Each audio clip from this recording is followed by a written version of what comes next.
Assalamu alaikum, every beautiful souls. Okay, a very quick question. Why do we need 10 layers of makeup, 3 drone cameras, and a hall that looks like a Bollywood set just to get married? Like, seriously, this is what weddings have become, a display, a competition, a show.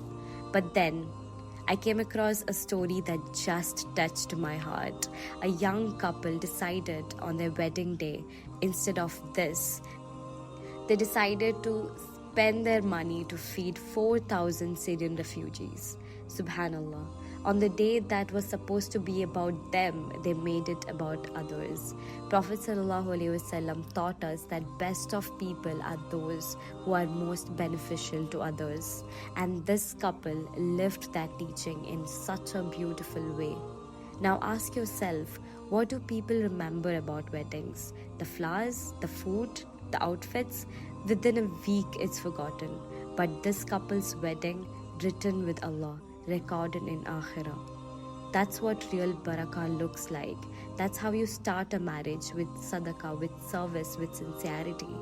Maybe we can't all feed thousands, but we can think differently. What if every celebration we had was an opportunity to give, to turn moments of dunya into investments of Jannah?